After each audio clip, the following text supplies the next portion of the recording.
حضرات، آج کی مجلس برائے سال ثواب ملکہ بانو بنت الحاج صفدر حسین صاحب منعقد ہے۔ میں 4 مصرے پڑھتا ہوں۔ ملائے فرمائے کہ کل تک شریک بزم جو ہم سب کے ساتھ تھیں، ملائے کریں کہ کل تک شریک بزم جو ہم سب کے ساتھ تھیں، خلد بری میں اب وہ 72 کے پاس ہیں۔ کل تک شریک بزم جو ہم سب کے ساتھ تھیں، خلد بری میں اب وہ 72 کے پاس ہیں۔ آنکھیں تو ڈھونڈتی ہیں ملیکہ تمہیں یہاں، دل مطمئن ہے ساقی کوثر کے پاس ہیں۔ آنکھیں تو ڈھونڈتی ہیں ملیکہ تمہیں یہاں، دل مطمئن ہے ساقی کوثر کے پاس ہیں۔ دوزخ کو ہر طرح کا گنہگار چاہیے۔ ہاں ملائے کیجئے، میں قبلہ کو زحمت دوں گا خطابت کے لیے۔ ملائے فرمائے دوزخ کو ہر طرح کا گنہگار چاہیے۔ سرکار، دوزخ کو ہر طرح کا گنہگار چاہیے، جنت کو صرف شہ کا آزادار چاہیے۔ جنت کو صرف شہ کا آزادار چاہیے۔ شعر نظر کر رہا ہوں۔ بلائے فرمائے کہ کیا میں بھی جی سکوں گا، یہ بولا خدا کا دین۔ بھائی مصرع سنیے گا، کیا میں بھی جی سکوں گا، یہ بولا خدا کا دین، شبیر کی زبان سے اقرار چاہیے۔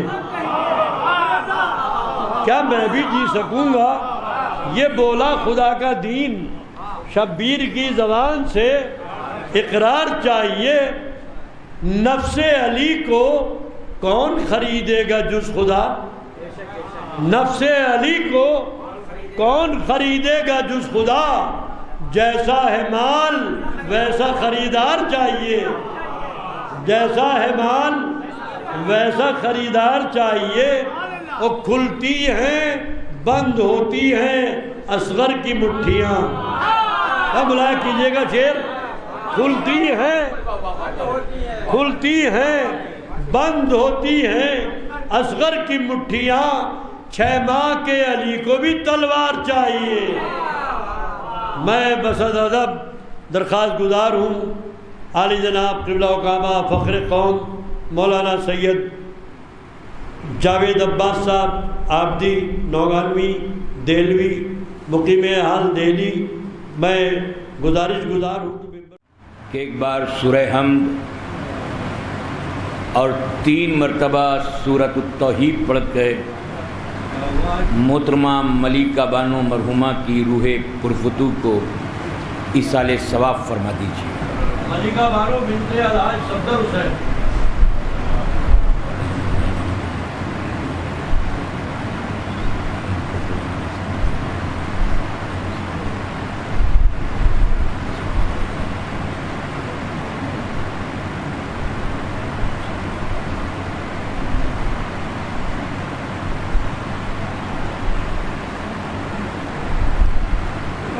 لا حول ولا قوة الا باللہ العلی العظیم۔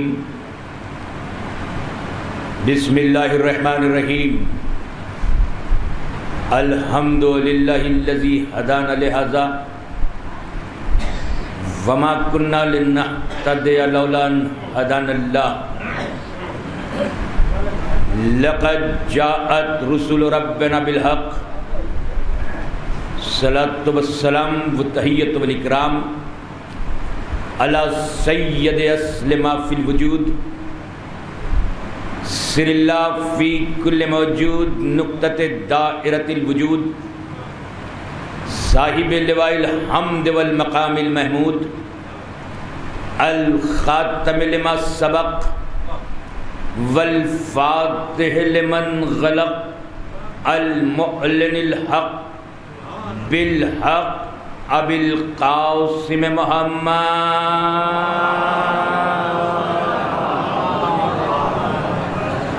والصلاة والسلام علی یاسب الدین والایمان، باب الامن والامان کلمۃ الرحمن کاسر الاسنام والاوثان السابق بالاحسان والشاہد بالایمان مصداق مرج البحرین یلتقیان الامام المظفر والشجاع الغضنفر وقاسم الطوبہ وسخر ابی شبیر وشبر وحامل الباب الخیبر والساقی حوض الکوثر الذی سمتہ امہ حیدر والآل الطیبین الطاہرین المعصومین المظلومین المنتجبین المنتخبین ولعنۃ اللہ علی اعدائہم اجمعین من یومنا ھذا الی یوم الدین اما بعد فقد قال اللہ سبحانہ وتعالی فی الکتاب الحکیم بسم اللہ الرحمن الرحیم الف لام میم ذالک الکتاب لا ریب فیہ ھدی للمتقین الذین یؤمنون بالغیب ومما رزقناہم ینفقون. صلوات بھیجے محمد عظمت محمد وآل محمد پر بلند ترین صلوات بھیج دیجیے.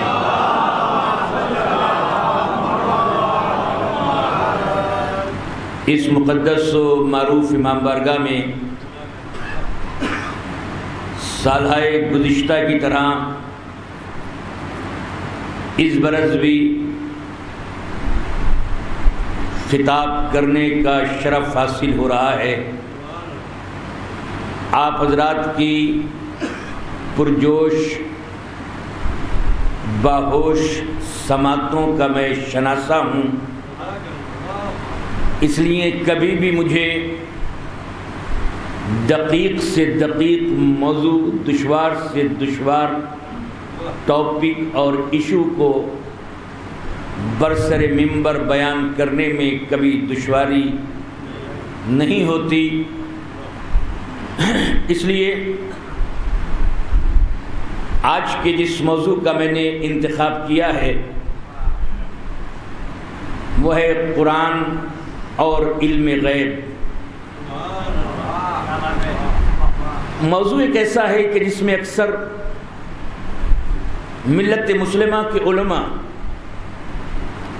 یہ بحث کرتے ہوئے نظر آتے ہیں کہ اللہ کو علم غیب ہے اور اس کے علاوہ یہ حق کسی کو نہیں ہے.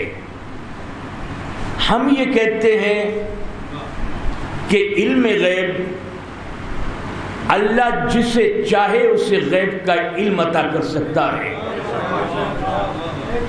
یہ اس کا کرم ہے، وہ اس کا اکرام ہے، یہ اس کی عطا ہے، یہ اس کا الطاف ہے کہ جسے وہ نواز دے.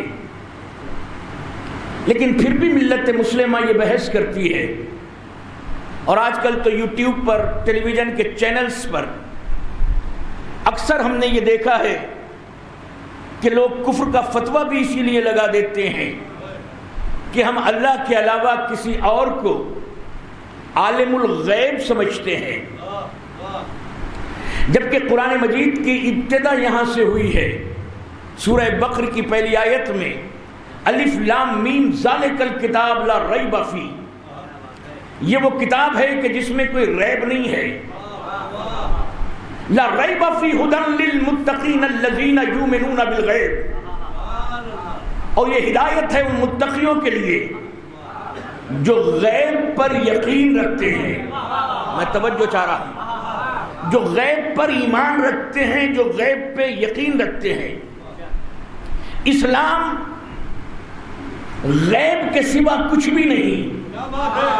اگر غیب پہ یقین نہیں ہے تو پھر مسلمان نہیں ہے. اور اگر کہیں غیب پہ شک ہوا تو کہیں نہ کہیں ڈی این اے میں، آج ذرا سا کہیں نہ کہیں جینس میں کچھ نہ کچھ ایسا اور ایسی آمیزش ضرور ہے کہ جہاں پر غیب پہ یقین نظر نہیں آتا. علامہ اقبال کون نہیں جانتا؟ علامہ اقبال کی 3 یا 4 نسل پہلے علامہ اقبال کے اجداد پنڈت تھے. اور ظاہر ہے جو پنڈت ہوتا ہے وہ مندر میں جا کے مورتی پوجا کرتا ہے. مورتی سامنے ہوتی ہے، اس کا درشن ہوتا ہے، اس کا دیدار ہوتا ہے تصور میں. اس مورتی کو لے کر پوجا کی جاتی ہے. مگر ہماری نماز میں کیونکہ خدا واجب الوجود ہے، اس کا وجود نہیں ہے جو آنکھوں کے سامنے آئے، تو ہم غیب پہ یقین کر کے جسے سجدہ کرتے ہیں اسے کہتے ہیں سبحان رب الاعلی. وہ بے حمد، وہ اعلیٰ ہے مگر نظر نہیں آ رہا. کیونکہ بلڈ میں علامہ اقبال کے بت پرستی تھی تو انہوں نے کہہ دیا جو خیال تھا، جو تصور تھا، وہ قلم و کرتاس کی شکل میں اتصال کر کے شعر میں بدلا. کبھی اے حقیقت منتظر نظرات لباس مجاز میں کہ 1000 سجدے تڑپ رہے ہیں میری جبین نیاز میں. توجہ چاہ رہا ہوں بھائی، بنارس میں خطاب کرنے میں مزہ ہی نہیں آتا ہے. یہ موضوع ہر جگہ نہ پڑھے جاتے ہیں، نہ سمجھے جاتے ہیں، نہ چنے جاتے ہیں. کبھی اے حقیقت منتظر، اللہ کو کہا تیرا ہم انتظار کرتے ہیں مگر تو حقیقت منتظر ہے. نظر آ تو لباس مجاز میں، تبھی شریر کا روپ اختیار کر کے ہمارے سامنے تو آ. نظرات لباس مجاز میں کہ 1000 سجدے تڑپ رہے ہیں میری جبین نیاز میں.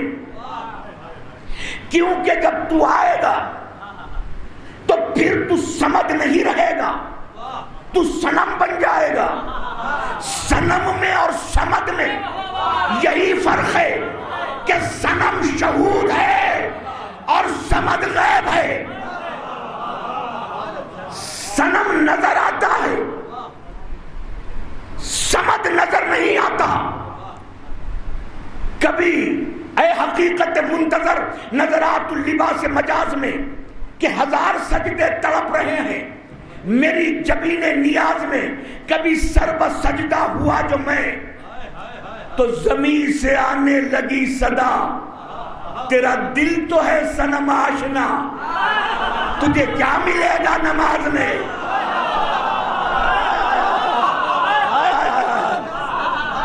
تو جو غیب کا انکار کرتے ہیں، کہیں ایسا تو نہیں ہے کہ پردے کے پیچھے سامنے سمد پرست ہو، پردے کے پیچھے صنم پرست ہو.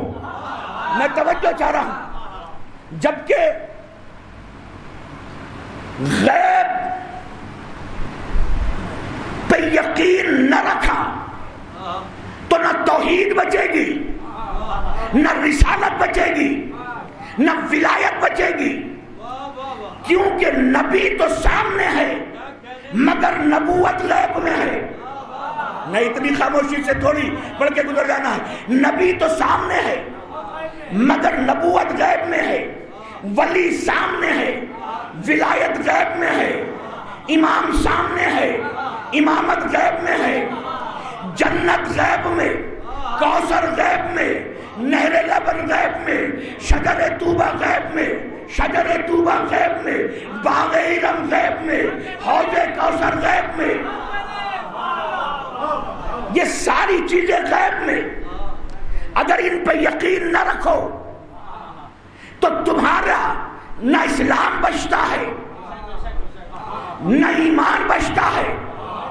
حد تو یہ ہو گئی کہ قبر کے باہر میں بھی شہود، آپ بھی شہود، مگر قبر کے اندر غیب کے علاوہ کچھ بھی نہیں. توجہ چاہیے. ہم باہر کی باتیں بتا سکتے ہیں، قبر کے اندر کا حال تو صرف مردہ جانتا ہے کیونکہ وہ اندر ہے. مگر قبر کے اندر آپ کا امتحان ہے. قبر کے اندر سوال کیا ہوگا؟ من ربوں کا، من کتابوں کا، من قبلتوں کا، من اماموں کا، من رسولوں کا. تیرا رب کون؟ ذرا میری طرف دیکھنا. تیرا امام کون؟ تیرا رب کون؟ تیرا امام کون؟ تیرا قبلہ کیا؟ تیری کتاب کیا؟ یہ تو کمرے کے اندر کی بات ہے. یہ پیپر کون آؤٹ کرا رہا ہے؟ یہ تو قبر کے اندر کی بات ہے. یہ کون پرچہ آؤٹ کر رہا ہے؟ سوال. قرآن مجید میں 6666 آیتوں میں کہیں پہ یہ لکھا ہے نہیں کہ پہلے یہ سوال پھر یہ سوال پھر یہ سوال. قبر کے اندر سوالوں پہ 73 کے 73 فرقوں کا یقین ہے کہ قبر کے اندر یہ سوال ہوں گے. کس نے بتائے؟ کہ محمد نے. تو جب محمد کو علم غیب نہیں ہے تو قبر کی بات کیسے بتا دی؟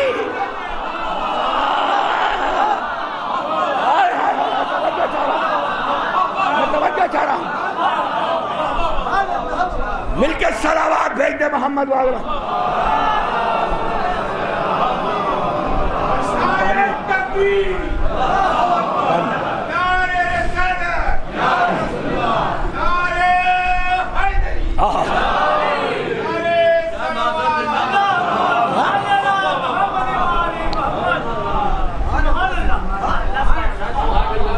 یہ کس نے بتائے؟ اچھا اس میں کوئی اختلاف نہیں ہے کہ کون سے فرقے کا ہے. سارے مسلمان کہتے ہیں ہم سوال قبر سے، قبر کے سوالوں سے ڈرو. تو قبر تو غیب میں ہے. یہ سوال کس نے بتائے؟ اور اسلام کی پہلی دعوت ذوالشیرہ. نہیں اتنی خاموشی سے پڑھ کے نہیں گزر سکتا. میں ذرا آ رہا ہوں. کنجوس سے کنجوس آدمی بھی جس نے کبھی اپنا دسترخوان کسی کو دکھایا ہی نہیں، وہ بھی جب دعوت کرتا ہے تو کہتا ہے 4 آدمیوں کا زیادہ رکھنا، کم نہ پڑ جائے ورنہ ناک کٹ جائے گی. توجہ چاہ رہا بھائی، توجہ چاہ رہا کہ یعنی بخیل سے بخیل آدمی بھی دعوت کے دن سخاوت دکھاتا ہے. اور جب دعوت ہوتی ہے تو اس میں لسٹ بنتی ہے. 100 آدمیوں کو کھانے پہ بلانا ہے. دال منڈی سے اتنے، اسٹیشن روڈ سے اتنے، فلاں محلے سے اتنے، الہ آباد سے اتنے. 100 آدمیوں کو بلایا، 250 گرام کے حساب سے سب کا کھانا. اچھا کچھ لوگ آدھا کلو بھی کرتے ہیں، اس کو بھی ایڈجسٹ کیا جاتا ہے. سب کھانے کی لسٹ بنتی ہے، کیا کیا کھانے کے آئٹم ہوں گے، کتنے لوگوں کو بلایا جائے گا، اور اس کے بعد دعوت دی جاتی ہے. اس میں لیڈیز بڑا کام کرتی ہیں. تم نے یہ سجاد میاں کا نام پہلے ہی لکھ لیا. انہوں نے کون سی اپنے بیٹے کی شادی میں بلایا تھا؟ میں توجہ چاہ رہا ہوں. یہ فیروز کا نام ضرور لکھو گے. 3 شادیاں ہو گئی ان کے یہاں پہ، ایک میں بھی کارڈ نہیں آیا، اور فہرست میں دوسرا نام فیروز. کاٹو اس کا نام، اس کا کاٹو.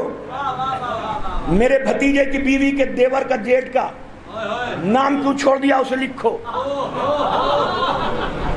یعنی نام گھٹتے بڑھتے رہتے ہیں.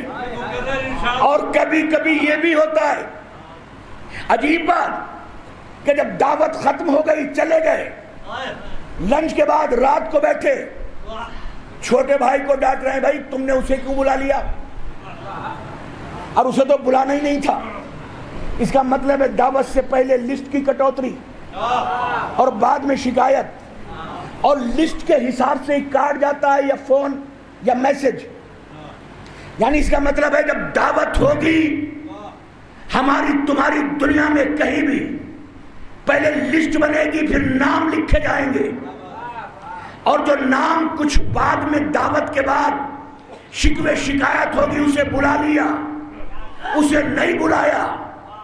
خدا کی قسم اسلام کی پہلی دعوت دعوت ذوالعشیرہ، اس میں جگہ کا تعین کیا تو ابو طالب کے گھر کا منتظم دعوت بنا، تو ابو طالب کا بیٹا، دسترخوان سجا تو ابو طالب کا، کھانے کا انتظام ہوا تو ابو طالب کے گھر میں، مگر محمد نے ابو طالب کے بیٹے سے یہ تو کہہ دیا کہ دعوت کرو، مگر ہاتھ میں لسٹ نہیں دی کہ کن کن کی دعوت کرو۔ کہا کس لیے نہیں دی؟ کہ نادان یہ تمہارے لیے ہے کہ تم فہرست بناتے ہو، جسے علم غیب ہوتا ہے اسے لسٹ نہیں دی جاتی۔ میں توجہ چاہ رہا ہوں، یعنی علم غیب کے ذریعے سے علی جانتے تھے کہ محمد کسے بلانا چاہتے ہیں اور محمد کسے بلانا نہیں چاہتے، اور علم غیب کی دقیق دستاویز پر لاسٹ سگنیچر محمد نے جب کر دیے، جب دعوت ذوالعشیرہ کے بعد علی سے یہ نہیں کہا کہ میں تو اسے بلانا نہیں چاہتا تھا اور اسے کیوں چھوڑ دیا، کیونکہ جانتے تھے کہ جسے علم غیب ہوتا ہے وہ خطا نہیں کرتا۔ صلوات بھیج دینا محمد والے محمد۔ تھوڑی سی آواز بڑھا دی، تھوڑی سی۔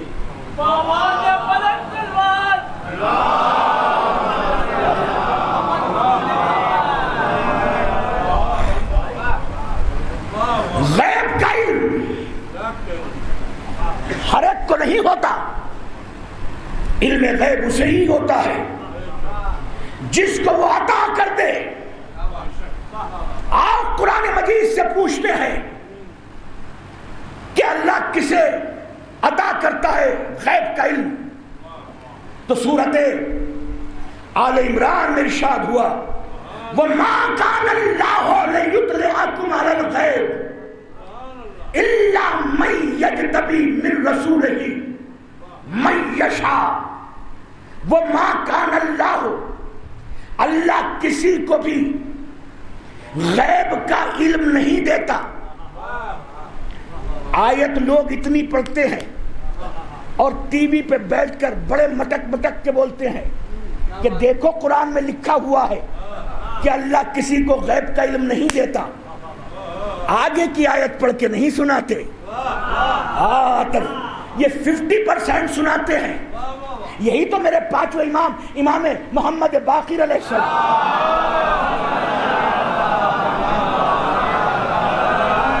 سے سوال کیا گیا کہ وہ کون سا کلمہ ہے کہ جس کا آغاز کفر ہے اور جس کا انجام ایمان ہے، تو آپ نے فرمایا لا الہ، جہاں تک لا الہ ہے وہاں پر کفر ہے، کیونکہ کوئی اللہ نہیں، یہ کفر ہے۔ الا اللہ، اللہ کے بعد جو اللہ آیا وہ ایمان ہے، یعنی آغاز کفر انجام ایمان۔ یا یوں بتاؤں کہ 50% اگر بیان کیا جائے تو کفر ہے اور 100% پیش کیا جائے تو ایمان ہے۔ آج بھی مسلمانوں سے غلطی یہی ہے، مسلمان یہ کہتے ہیں کہ وَمَا كَانَ اللَّهُ لِيُطْلِعَكُمْ عَلَى الْغَيْبِ، اللہ کسی کو بھی غیب کی اطلاع نہیں دیتا، مگر آگے کیا کہا إِلَّا مَن يَجْتَبِي مِن رُّسُلِهِ مَن يَشَاءُ، سوائے اس کے کہ جسے اجتبا کر کے مجتبا کر دے. من رسولہ من یشاء، اپنے رسولوں میں سے جسے چاہے مجتبا کر دے. جسے مجتبا کرے گا اسے غیب کی اطلاع کرے گا. مجتبا کو غیب کی اطلاع ہے، مصطفیٰ کو نہیں. اور میں ذرا سا چاہ رہا ہوں، مجتبا کو غیب کی اطلاع ہے، مصطفیٰ کو نہیں، کیونکہ مصطفیٰ بہت ہیں. آپ کہیں گے مصطفیٰ بہت کیسے؟ آؤ قرآن مجید میں تلاش کریں کہ مصطفیٰ کون ہے. تو پھر سورہ آل عمران میں کہا ان اللہ اصطفیٰ آدم و نوحا وعلی ابراہیم وعلی عمران. اللہ نے کہا ہم نے مصطفیٰ بنایا کسے؟ آدم کو، نوح کو، آل ابراہیم کو، آل عمران کو. کتنے مصطفیٰ ہوئے؟ اور پھر سورہ مریم میں ارشاد فرمایا ان اللہ اصطفیک و طہرک و اصطفیک علی نساء العالمین. اے مریم ہم نے تمہیں اصطفیٰ بنا دیا، ہم نے تمہیں مصطفیٰ بنایا. اس لیے بنایا کہ طہرک، کیونکہ تم طاہرہ ہو. وہ اصطفیک علی نساء العالمین، اور ہم نے پورے عالمین میں تمہیں مصطفیٰ بنا دیا. اور سورہ بقرہ میں ارشاد فرمایا حضرت طالوت کے لیے ان اللہ اصطفیٰ، ہم نے ان کو بھی مصطفیٰ بنا دیا. مصطفیٰ بنایا ہے کسے؟ آدم کو، نوح کو، مریم کو، آل ابراہیم کو، ابراہیم کی اولاد کو. اب یہ کیسے پتا چلے کہ ابراہیم کی اولاد کون ہے؟ جو مصطفیٰ ہے. نکاح اگر آپ پڑھنا جانتے ہیں تو ضروری نہیں ہے کہ مولانا صاحب کو نکاح پڑھنے کے لیے بلائیں، بلکہ وہ خود بھی نکاح پڑھ سکتے ہیں. جس کے لبوں کی جنبش قرآن بنتی ہے، جس کے قدموں کا نشان شریعت بنتا ہے، وہ محمد چاہتے تو اپنا نکاح اپنے آپ پڑھ سکتے تھے، مگر اپنے چچا کے ہاتھوں پہ ہاتھ رکھ کے کہا اے چچا ابو طالب آپ نکاح پڑھو.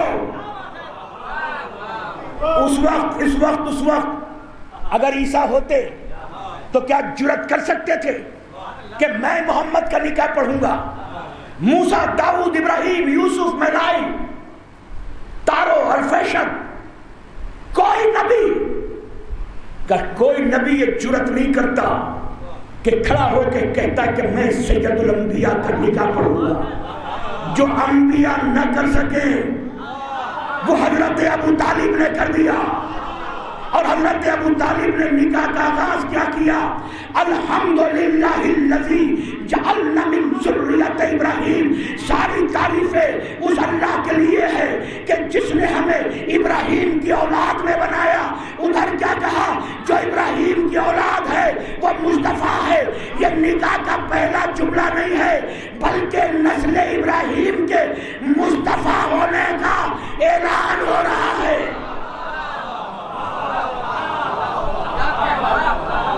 مصطفیٰ سرکار تین چیزیں، مصطفیٰ، مجتبی اور مرتضی. جسے صفائی کے لیے چنے وہ مصطفیٰ، جسے منصب کے لیے چنے وہ مجتبی، جسے مرضی کے لیے چنے.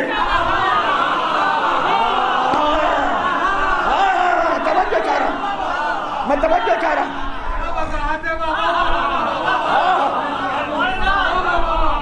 یہاں سے لے کر سعودی عرب تک کئی لاکھ میٹر لٹھے کا سفید چٹا تھان ہو اور یہاں سے سعودی عرب تک بچھا دو، اگر اس میں سوئی کی نوک سے بھی باریک ایک کالا دھبا لگا ہو تو کچھ بھی ہو جائے اربوں میٹر لمبا تھان بھی اس چھوٹے سے دھبے کی وجہ سے مصطفیٰ نہیں ہو سکتا. توجہ چاہ رہا، کیونکہ مصطفیٰ وہ ہے کیونکہ جسے استفا کر دے، اور جسے استفا کر دے اس پہ کوئی اسپاٹ نہیں ہو سکتا، اس پہ کوئی دھبا نہیں ہو سکتا.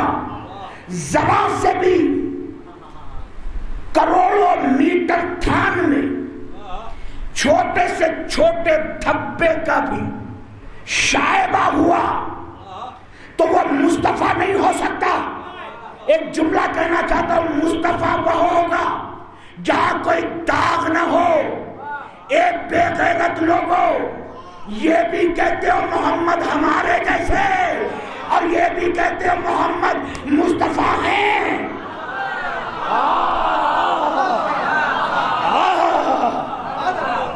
کیونکہ جو مصطفیٰ ہوگا اس کے دامن پہ کسی طرح کا داغ نہیں ہوگا، اور ان کے دامن پہ جھوٹ کا دھبا، مکاری کا دھبا، عیاری کا دھبا، غداری کا دھبا، فراڈ کے دھبے، رات دن دھوکے بازی کے دھبے. اور پھر کہتے ہو محمد ہمارے جیسے. اگر محمد کو اپنے جیسا کہنا ہے تو پہلے یہ دکھانا پڑے گا کہ کیا تم مصطفیٰ ہو. اب میری بات عجیب ہے، جو مصطفیٰ لوگ ہیں جب وہ نہیں کہتے کہ ہم محمد جیسے ہیں تو آپ کیسے کہہ سکتے ہیں کہ ہم محمد جیسے؟ تو یہ مصطفیٰ لوگ جتنے ہیں ان کے لیے نہیں ہے، ان کے لیے نہیں ہے کہ وہ علم غیب کی اطلاع پاتے ہیں، بلکہ ان کے لیے ہے کہ جو مجتبی ہیں. یا اللہ یہ مجتبی وہ ما کان اللہ لیطلعکم علی الغیب، کوئی بھی اطلاع نہیں پاتا غیب کی سوائے اس کے کہ جو مجتبی ہو. اب اماموں میں سے کس امام کے ساتھ مجتبی لگاتے ہو؟ توجہ. حسن مجتبی جس کی ہے میں اسلام کا حسن ہے، جس کی ہے میں اسلام کا حسن ہے، جس کی سین میں اسلام کی سلامتی ہے، جس کی نون میں نظام مصطفیٰ کا جلوہ ہے، وہ حسن ایک دن مسجد نبوی کے صحن میں جمعے کی نماز کے بعد اس طرح آسمان پہ ٹک ٹکی لگا کے دیکھ رہے تھے. ناعاقبت اندیش لوگوں کو جو علم غیب سے واقف نہ تھے، نہ واقف آشنائے رموز امامت، نہ واقف فضیلت آشنائے رمز قرآن، بیٹھے ہوئے 5 برس کے حسن مجتبی کو جب آسمان پہ اس طرح دیکھتے ہیں تو نبی کی خدمت میں جا کے کہتے ہیں ہم تو یہ سمجھتے تھے کہ جو امام ہوتا ہے وہ بچپن سے امام ہوتا ہے، مگر ہمارے بچوں کی طرح، عام بچوں کی طرح یہ سیدہ کا لال آسمان پہ کیا دیکھ رہا ہے؟ کیا تمہیں پتہ نہیں ہے یہ میرا حسن مجتبی ہے؟ نہ ذرا سا میں اور قریب آ جاؤں تاکہ ایک ایک جوان کے ذہن میں یہ آب کوثر کی طرح ان کے دلوں میں ڈال دوں.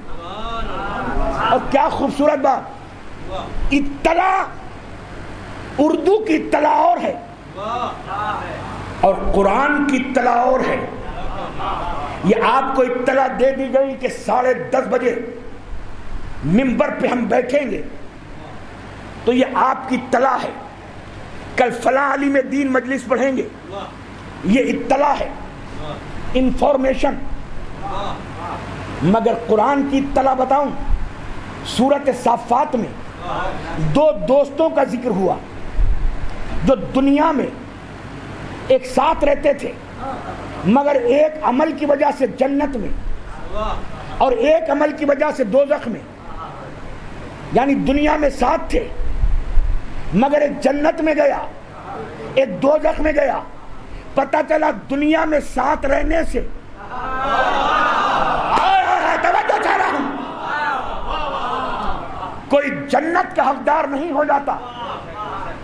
جب وہ جنت میں جانے والا جہنم کی طرف دیکھے گا تو سورۃ صافات میں سرکار ارشاد ہوا فَاطَّلَعَ فَرَاهُ فِي سَوَاءِ الْجَحِيمِ، وہ جنت سے جھانکے گا جہنم کے راستے کی طرف جو اس کا بچپن کا دوست دنیاوی دوست جہنم میں چل رہا ہوگا. یہاں اطلاع کے معنی جھانکنا. اب جھانکنا کہاں استعمال ہوتا ہے؟ جب آپ ایک سرفیس پہ ہوں تو ایک دوسرے کو دیکھیں گے، لیکن جو مجلس میں بالکنی سے دیکھ رہا ہے اسے آپ کہیں گے یہ کون اوپر سے جھانک رہا ہے. اس کا مطلب ہے جھانکنے کا اطلاق وہاں ہوتا ہے کہ جسے جھانکا جائے وہ نیچے ہو، جھانکنے والا اوپر ہو.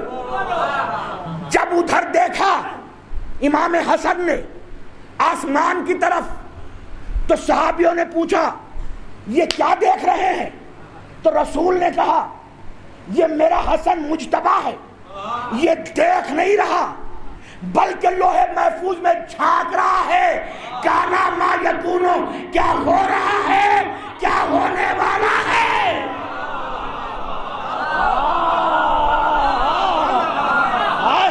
توجہ چاہ رہا ہوں کیا ہو رہا ہے اور کیا ہونے والا ہے. ما کانا وما یکونو، کیا ہو رہا ہے، کیا ہوگا اور کیا ہونے والا ہے. اس کا مطلب یہ ہوا کہ جو مشتبہ ہے وہ دیکھے گا. اب میں کیا کروں؟ یہ سلسلہ یہاں تک ہی نہیں ہے بلکہ ہجرت کی رات، کیلنڈر شروع ہونے کی شب، نبی نے اپنے بستر یقین پر سلطنت امام کے سلطنت سکون کے سلطان اعظم کو اپنے تکیہ ایقان پر لٹا کر کچھ امانتیں سرہانے پہ رکھ کے کہا یہ امانتیں تقسیم کر کے صبح پھر ہمارے پاس آ جانا. بھائی پوری توجہ علم غیب کے موضوع پر اس سے بہترین جملہ میں دے نہیں سکتا. ہجرت کی رات جو امانتوں کی گٹھڑیاں ابو طالب کے عادل بیٹے کے سرہانے پر امین کائنات نے رکھی تھی، اس کے ساتھ کیا کوئی لسٹ بھی دی تھی؟ کیا کوئی فہرست دی تھی لکھ کے کہ یہ مدینے والے کی امانت، یہ مکے والے کی امانت، یہ مسلمان کی امانت، یہ نو مسلم کی امانت، یہ منافق کی، یہ کافر کی؟ کوئی لسٹ لکھ کے نہیں دی. اور مسلمانوں کے رسول تو یوں بھی لکھ کے نہیں دے سکتے تھے کیونکہ اسے لکھنا تو آتا نہیں تھا.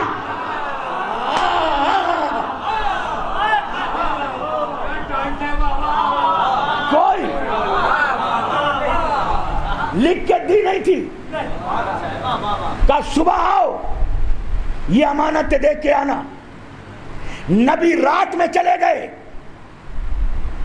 سپیدی صبح نمودار ہوئی، فجر کا ستارہ نکلا. ہر رات نماز شب پڑھنے والے نے آج سو کر عبادت کی،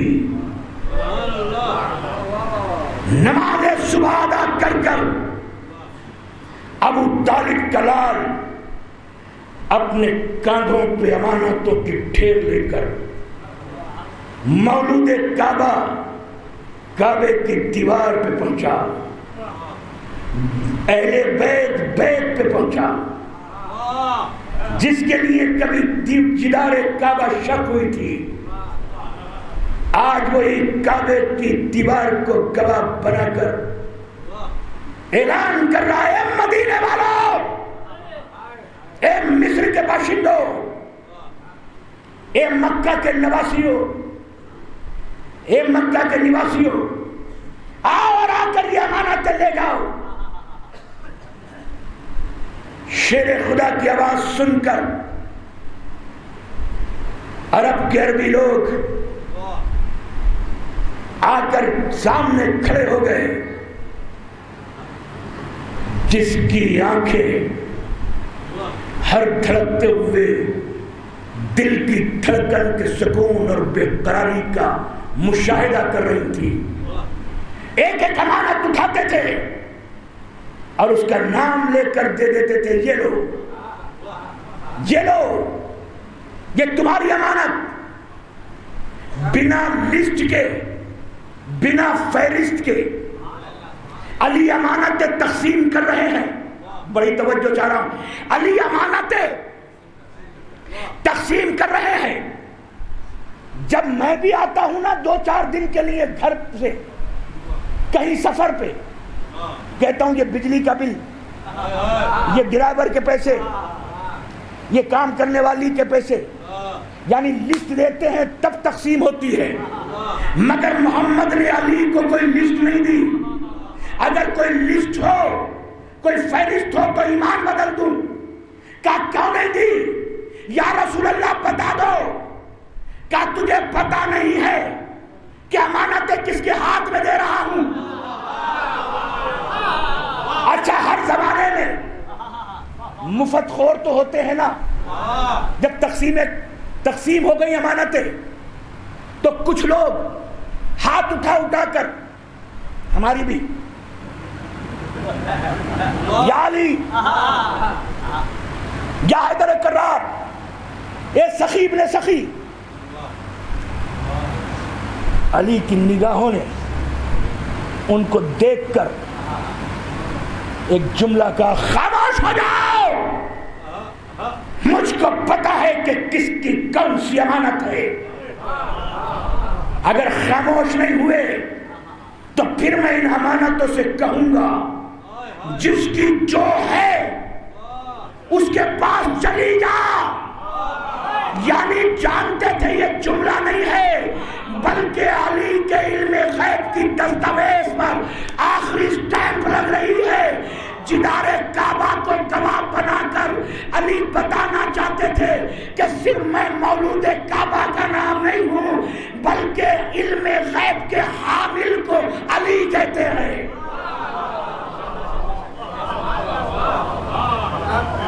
اور یہ سلسلہ غیب کا صرف یہاں تک ہی نہیں، بلکہ یہ سلسلہ آگے بڑھا۔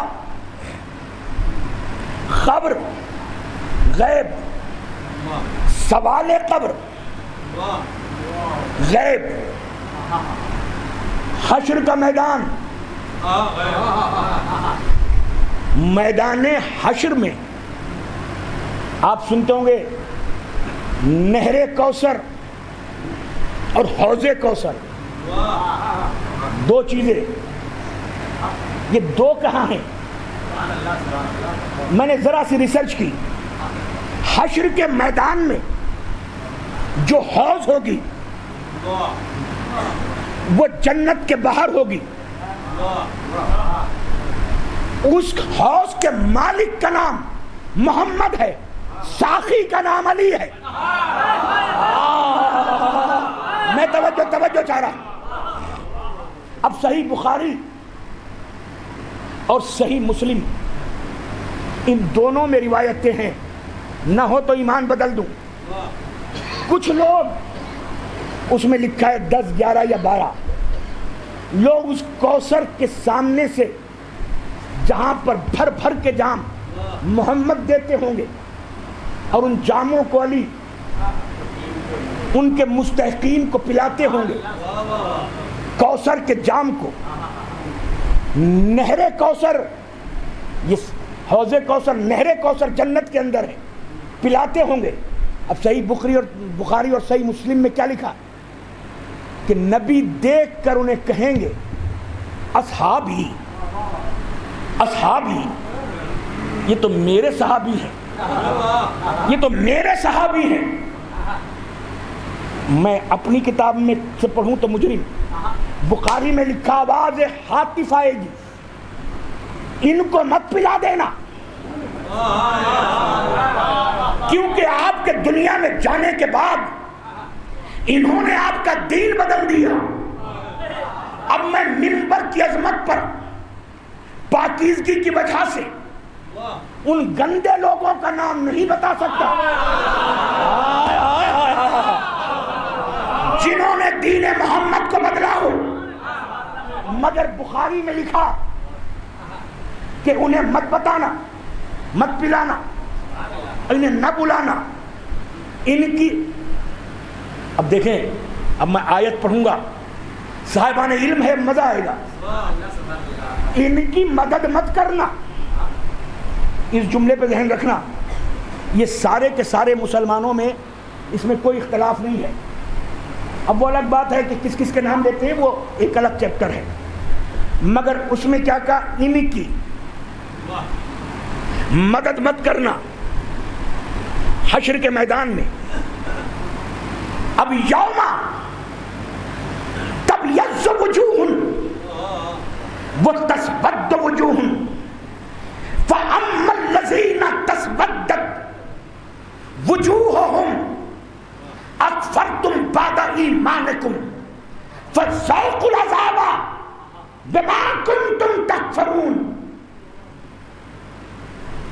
کتنی پیاری آیت ہے، یوما تبیض وجوہ، حشر کے میدان میں کچھ لوگوں کے چہرے 14ویں کے چاند کی طرح چمکیں گے، وہ تسود وجوہ، کچھ لوگوں کے چہرے سیاہ کالے ہو جائیں گے۔ فاما الذین تسودت وجوہہم، جن کے چہرے سیاہ کالے ہو جائیں گے حشر کے میدان میں۔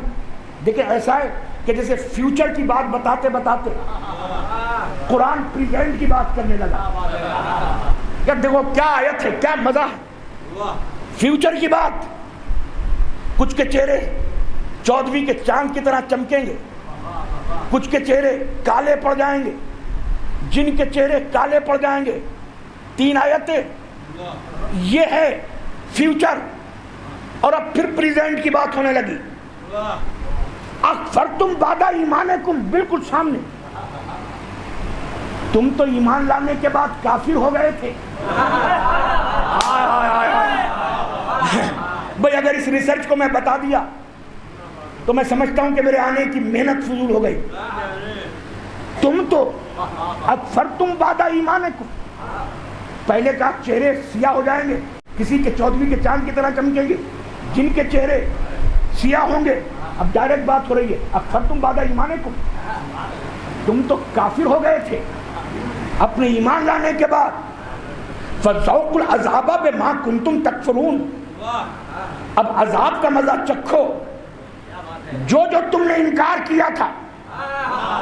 نہ ابھی تو ترجمہ کیا ہے، ڈائریکٹ خطاب کیا ہے کہ تم تو ایمان لانے کے بعد کافر ہو گئے تھے، یا میں ڈھونڈتا رہا کہ یہ ایمان لانے کے بعد کافر کون ہو گئے تھے۔ احد کے میدان میں نبی نے کہا یہ چھوڑ کے مت جانا،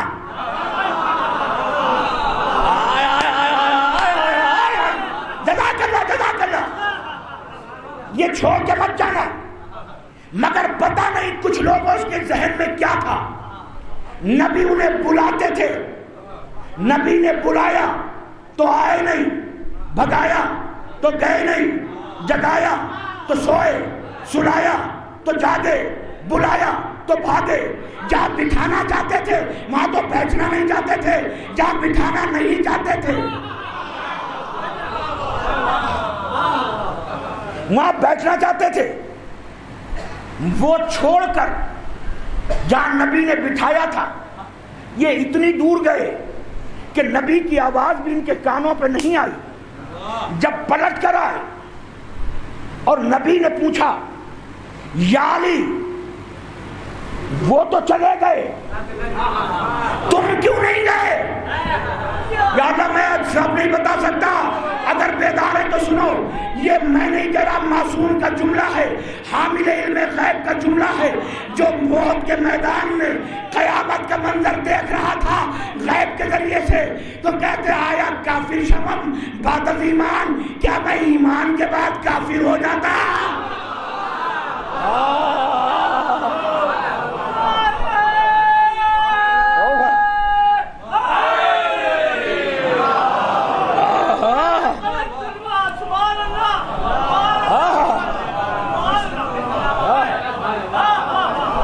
دقیق موضوع میں نے لے کے بیٹھا ہوں اور کیا خوبصورت انداز میں آپ سماعت فرما رہے ہیں. یوما تبیض وجوہ وتسود وجوہ, اس دن بہت سو کے چہرے چمکیں گے, بہت سو کے کالے ہوں گے. فَأَمَّا الَّذِينَ تَسْوَدَّتْ وُجُوهُهُمْ, جن کے چہرے کالے ہوں گے وہ ایمان لانے کے بعد کافر ہو جائیں گے. اللہ کہے گا فَذُوقُوا الْعَذَابَ بِمَا كُنتُمْ تَكْفُرُونَ, اب مزہ چکھو اس عذاب کا جو تم نے انکار کیا. پھر قرآن مجید میں امام حق کے لیے آیت آئی وَجَعَلْنَهُمْ أَئِمَّةً يَهْدُونَ بِأَمْرِنَا, ہم نے جنہیں امام حق بنایا ہے وہ ہمارے امر کے مطابق ہدایت کرتے ہیں. امام جو ہے وہ اپنی طرف سے کچھ نہیں کرتا, امر ربانی کے مطابق کرتا ہے. اور سورہ نجم میں ارشاد ہوا والنجم اذا ہوا ما ضل صاحبکم وما غوا وما ینطق عن الہوی ان ہوا وحی یوحی, یعنی امام وہ ہوتا ہے جو امر کے حساب سے بولتا ہے اور نبی وہ ہوتا ہے جو وحی کے حساب سے بولتا ہے. بھئی بڑے خوبصورت انداز میں آپ اس مجلس کو خطاب فرما رہے ہیں. اب میں پھر ذرا سا امر کیا ہے جو امام اس امر کے حساب سے بولتا ہے, تو سورہ یاسین میں ارشاد ہوا انما امرہ اذا اراد شیئا ان یقول لہ کن فیکون. اللہ کا امر یہ ہے کہ جس کے لیے وہ ارادہ کرتا ہے کن کہتا ہے فیکون ہو جاتا ہے. یعنی وہ معجزہ امام کی پہچان یہ ہے کہ زبان سے کن کہے گا وہ ہو جائے گا. ہر نبی کے لیے یہ نہیں ہے. معجزہ تو حضرت عیسیٰ بھی دکھاتے تھے, مگر حضرت عیسیٰ کے ساتھ ایک لفظ لگا ہے عیسیٰ مسیح. مسیح یعنی وہ آنکھوں کو اندھوں کو روشنی دیتے تھے, مردے کو زندہ کرتے تھے, نہ چلنے والے کو دوڑا دیتے تھے. مگر تب مسیح جب مسا کرتے تھے, مس کرتے تھے. یا اللہ میں توجہ بھائی بہت جائے لے جا رہا ہوں.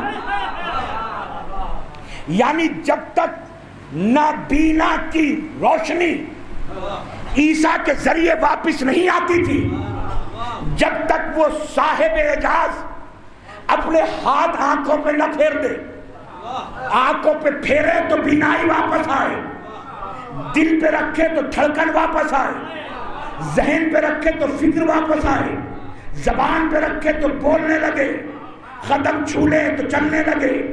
یعنی ضروری تھا عیسیٰ کے لیے کہ وہ مس کرے, مگر امر کے ساتھ نہیں. وہاں پر اللہ کا فرمان تھا, اعجاز دیا ہوا تھا, شرط تھی کہ مس کریں, مگر علی کے لیے شرط نہیں تھی کیونکہ صاحب امر تھے. زمین پہ بیٹھے ہیں, اشارہ کریں گے تو ڈوبتا ہوا سورج.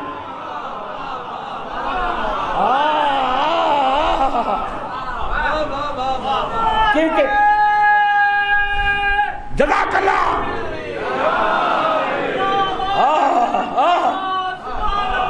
جزاک اللہ. یہ امر ہے، یہ امام حق ہے. اور امام کہتے ہیں اس لیڈر کو جو ایک گروپ کے آگے چلے.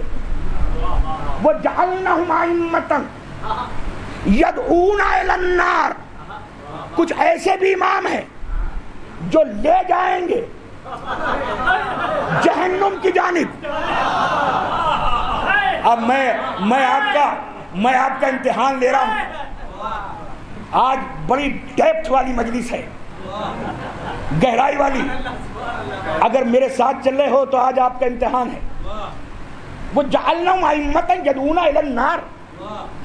وہ کچھ امام ایسے ہوں گے، کچھ امام ایسے ہوں گے کہ جو لے جائیں گے اپنے چاہنے والوں کو جہنم کی جانب. اب ان کی پہچان کیا ہوگی؟ یوم القیامت لا ینصرون. یا کیوں بیٹھے ہیں میری سمجھ میں نہیں آتا، میں بتا ہی نہیں سکا. قیامت کے دن ان کی مدد نہیں ہوگی. حوض کوثر پر بخاری میں کیا لکھا؟ جب کچھ لوگ جائیں گے جنہوں نے ایمان بدل دیا ہوگا، نبی چاہیں گے کہ ان کی مدد کریں. آواز قدرت آئی ان کی مدد نہ کرنا.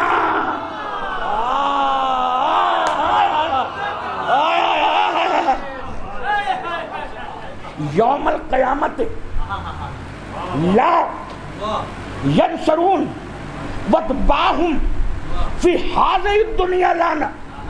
اور ان کی قیامت میں نشانی یہ کہ ان کی مدد نہیں ہوگی، اور دنیا میں نشانی. آیت ہے، روایت نہیں.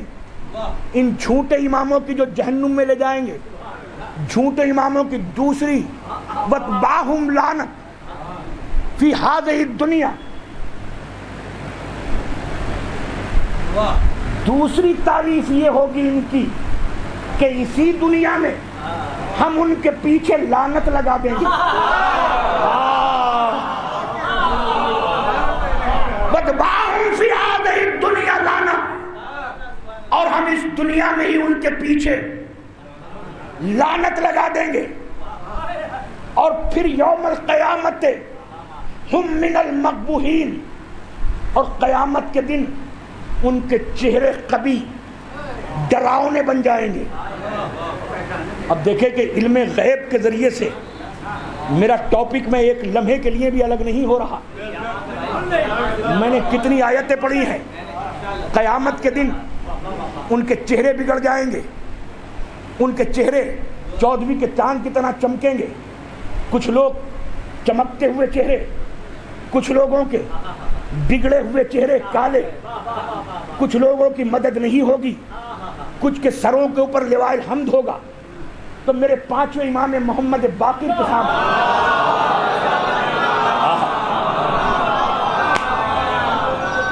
کچھ لوگ لے کر آئے اور آنے کے بعد پوچھا کہ وہ کون لوگ ہیں جن کے چہرے کالے ہوں گے، اور وہ کون لوگ ہیں جن کے چہرے 14ویں کے چاند کی طرح چمکیں گے. دیکھیں آخرت کی بات ہے، سامنے نہیں. آخرت غیب میں ہے. میرے 5ویں امام بتاتے ہیں کہ اس میں کون سی بڑی بات ہے. جن کے دلوں میں حب علی ہوگی، ان کے چہرے 14ویں کے چاند کی طرف چمکیں گے. جن کے دلوں میں ولایت علی نہیں ہوگی، ان کے چہروں پہ لعنت برسے گی. دنیا میں بھی لعنت، آخرت میں بھی لعنت، اور چہرے سیاہ.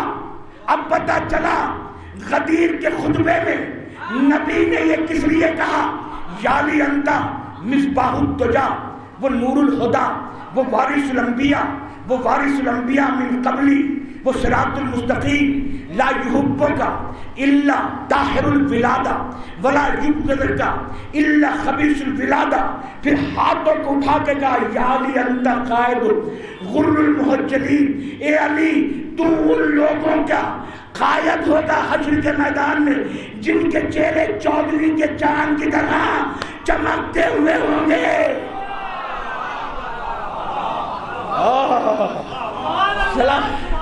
صلوات بھیج دے محمد والے محمد.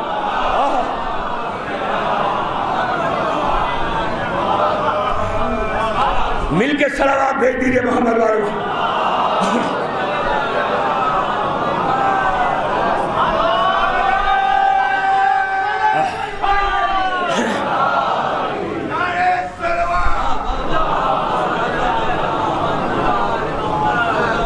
خدا پورے سال کی تھکان اتار دیا آپ نے. میں سوچ رہا تھا منبر پہ جانے سے پہلے موضوع دقیق ہے، ٹف ہے، ہارڈ ہے، کم پڑھتے ہیں، کوئی ایسا سطحی موضوع لے آؤں، مگر کتابیں وہاں پڑھتا ہوں، چہرے یہاں پڑھتا ہوں. جب سلیکٹڈ سامعینوں کو دیکھا، ان سامعین کو دیکھ کر دل نے چاہا کہ اسی موضوع کو پیش کروں. علم غیب بس ایک آیت اور پڑھ دوں. وہاں کہا ہم غیب کی اطلاع دیتے ہیں، اور سورۃ صافات میں کہا فلا یظہرہ علی الدین کلہ، فلا یظہرہ، ہم کسی کو بھی غیب کی اظہار نہیں دیتے. فلا یظہر ولا غیب احد الا من ارتضی من رسول، فلا یظہر علی غیب احد، ہم کسی کو بھی غیب کا اظہار نہیں دیتے الا من ارتضی من رسول، سوائے اس کے کہ جسے ارتضا کر کے مرتضی بنا دے. من رسول، یار کیا ڈیپتھ ہے. جو رسول میں سے، رسولوں میں سے نہیں. بھائی کہاں بیٹھے جسے رسول میں سے مرتضی بنا دوں، اسے غیب کا اظہار کر دیتا ہوں. فلا یظہر علی غیبہ احد، ہم کسی کو بھی غیب کا اظہار نہیں دیتے الا من ارتضی من رسول، سوائے اس کے کہ جسے رسول میں سے، میری طرف دیکھنا، رسول میں سے مرتضی کر دوں، رسولوں میں سے نہیں. میں نے حدیثیں دیکھی، یہ شرف صرف ابو طالب کے لال کو حاصل ہے کہ جس کے لیے کہا علی منی وہ انا منہ، میں علی میں سے ہوں اور علی مجھ میں سے ہے. رسول میں سے جسے میں مرتضی بنا دوں اسے غیب کا اظہار دیتا ہوں. اطلاع نہیں، انفارمیشن نہیں، اظہار. یا اللہ یہ اظہار کیا ہے؟ میں باہر نکلا، آپ ناراض ہیں، چہرہ موڑ لیا، یہ نفرت کا اظہار. گاڑی میں بیٹھے ہوئے جا رہے ہیں، جاوید عابدی صاحب روک لیا، ارے محبت کا اظہار. مگر یہ تمہارا اظہار ہے.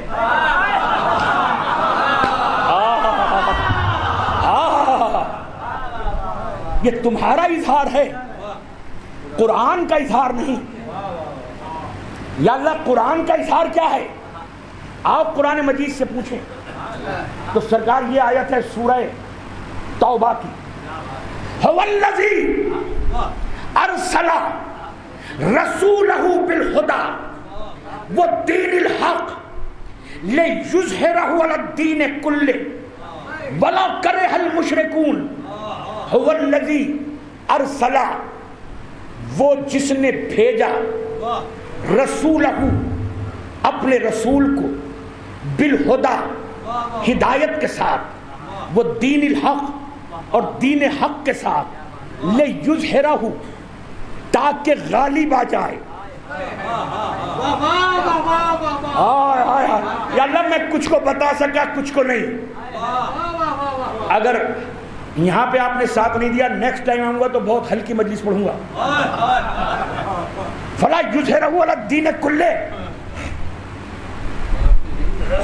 دین کلے، تمام کے تمام دینوں پہ تمہارا دین غالب آ جائے۔ قرآن میں اظہار کے معنی غالب آنا۔ کہاں بیٹھے ہیں، کہاں بیٹھے ہیں، کہاں بیٹھے ہیں؟ اب غالب کے معنی تو میں پریکٹیکل کے کر کے دکھاؤں گا۔ یہ میرے ہاتھ میں رومال ہے، اب دیکھیں گے اپنی مرضی سے لٹک بھی رہا ہے، یہ ہل بھی رہا ہے، یہ دائیں بائیں آگے پیچھے، میں اس کو تھامے ہوئے ہوں، غالب نہیں ہوں۔ بھئی کہاں بیٹھے ہیں؟ اور وہاں کیا کہا؟ جسے مرتضی بناؤں گا اسے غیب پہ غالب کروں گا، غیب پر غالب کروں گا، کسے؟ جسے مرتضی بناؤں گا۔ یہ میں تھامے ہوئے ہیں، غالب نہیں۔ غالب کب ہوں گا؟ جب یہ اپنا وجود اس طرح سمیٹ لے اور سمیٹ کر پورا میرے انڈر کنٹرول آ جائے۔ اب نہ یہ اپنی مرضی سے ہل سکتا ہے، نہ جا سکتا ہے۔ جدھر میں کروں گا، چاہے موڑ دوں، توڑ دوں، جوڑ دوں، پھوڑ دوں، چھپا لوں، ظاہر کر دوں، کیونکہ میں اس پہ غالب ہوں۔ جسے مرتضی بنایا ہے اسے غیب پہ غالب کیا ہے۔ کہاں بیٹھے؟ غیب پہ غالب کیا۔ یہی وجہ تھی جنگ صفین، لیلۃ الحریر، ذوالفقار چل رہی ہے، آدھی شب گزرنے کے بعد اپنا گھوڑا سر پر دوڑاتے ہوئے مالک اشتر علی کے سامنے سر کو جھکا کے کہتا ہے، مولا چاند اپنا سفر طے کر رہا ہے، دامن شب غریب ہوتی چلی جا رہی ہے، اور آج میں کشتے پہ کشتے گن کے آیا ہوں،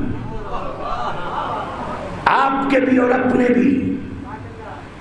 ایسا لگتا ہے چند کشتے اور ہو جاتے، میرے ہاتھ سے کچھ اور قتل ہو جاتے تو میں آج یہ کہہ سکتا تھا کہ علی کے برابر میں نے قتل کیا ہے۔ مسکرا کے مولود کعبہ نے آواز دی، مالک اشتر، تیرے سامنے جو کوئی آیا تو کاٹتا چلا گیا، مگر میری ذوالفقار نے پہلے 70 ظلموں کا مشاہدہ کیا۔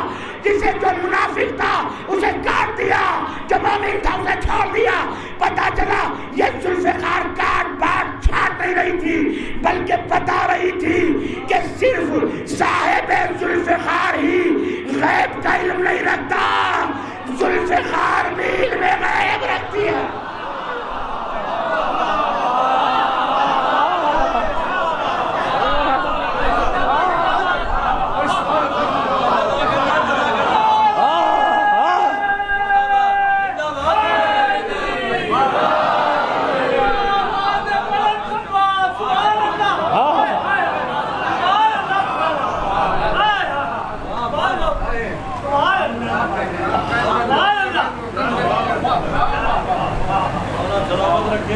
بس آخری فقرے زحمت تمام کر رہا ہوں۔ پہلی جنگ بدر، دوسری جنگ احد، 5ویں ہجری خندق، 7ویں ہجری خیبر، 7 ہجری 8ویں فتح مکہ۔ فتح مکہ کے موقع پر وہ لوگ بھی ایمان لے کر آئے جن کے دل سے، میرا بھائی بھی آ سکتا ہے، شعیب بھائی بھی آ سکتے ہیں، تو کنفرم نہیں ہے مگر سواری پتہ ہے کہ کس کی ہے؟ حذیفہ کو صرف سواری کا پتہ تھا، مگر یہ نہیں پتہ تھا کسی نے اپنا گھوڑا بدلا تو نہیں ہے، کوئی چینج تو نہیں کیا۔ حذیفہ دیکھ رہے ہیں بجلی جمالی اور چمکی تب بھی نظر نہیں آیا۔ رسول چلے گئے، نیچے اتر کر چشمے کو جاری کیا، یا رسول اللہ آپ نے تو منع کیا تھا کہ کوئی پیچھے نہ آئے، مگر 12 14 15 کچھ سواریاں تھی، گھوڑے تھے جو سرپٹ پیچھے دوڑا رہے تھے تاکہ آپ کے ناخن بدک جائے اور آپ نیچے گر جائیں۔ ہم جانتے ہیں نبی نے کہا کون تھے؟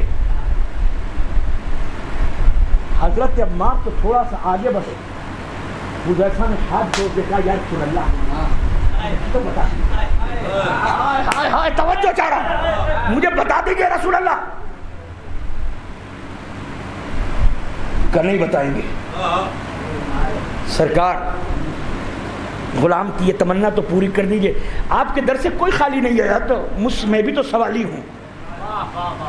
نبی نے سب کے نام بتا دیے، مگر ایک شرط رکھی تاکہ معاشرے میں کوئی انارکی نہ پھیل جائے، تم اس کا نام نہیں بتاؤ گے، جو منافق مجھے مارنا چاہتے تھے نہیں بتاؤ گے، وعدہ؟ کہاں وعدہ؟ مگر یہ پتا چل گیا کہ رسول نے حذیفہ کو وہ نام بتا دیے۔ اب میں پھر بتا رہا ہوں، اس منبر کی مجبوری یہ ہوتی ہے، سب کے نام میں بتا نہیں سکتا، کم سے کم یہ تو آپ تاریخ میں دیکھو کہ جس بھی فنکشن میں حذیفہ کے اقصاب ملتے تھے تو فوراً ہاتھ پکڑ کے کہتے تھے حذیفہ اب تو بتا دے کہ ان میں میرا نام تو نہیں تھا۔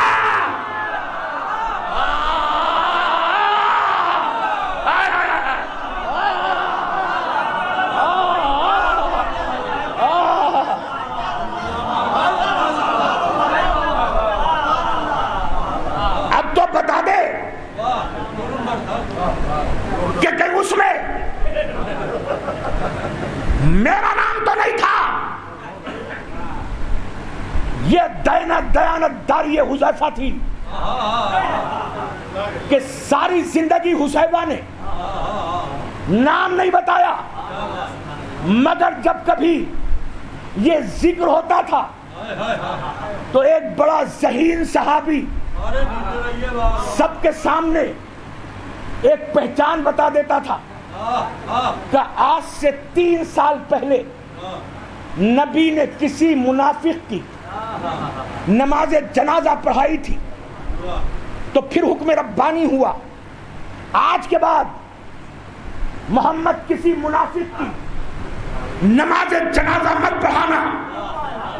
کہاں نبی کو حکم ہوا تھا، اس کے بعد نبی نے کسی منافق کی نماز جنازہ نہیں پڑھائی، تو پھر اس میں تلاش کرنے کی کیا بات ہے؟ اگر وہ نبی کی زندگی میں مر گیا تو نبی نماز جنازہ نہیں پڑھائیں گے، اور علی کی زندگی میں مرا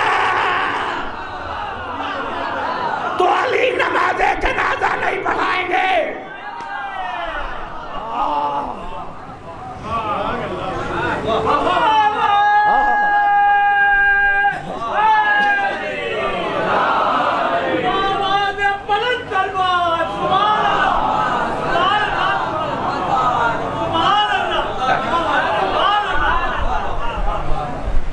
یہ جنگ تبوک نہیں ہے،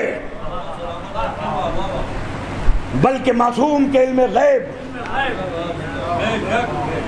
کا عالم ہے، جو مشکوک لوگوں کے بنجر خالصتان میں جس کا پھریرا لہرا رہا ہے۔ کربلا کربلا آغاز ہیل میں غیب سے ہو رہا ہے، جب 2 محرم کو حسین کربلا پہنچے تو اکبر کو بلا کے کہا یا اکبر تمہارے پرچی لگے گی، واقعہ 10 محرم کو ہوگا مگر بیان 2 محرم کو کر رہے ہیں۔ یہاں میں اپنے 6 مہینے کے بچے علی اصغر کے لیے پانی مانگوں گا، یہاں اپنے کٹے ہوئے شانوں سے میرا 32 برس کا شیر اپنے وفا کی داستان لکھے گا، یہاں شام غریبہ میں ہمارے خیمے جل جائیں گے۔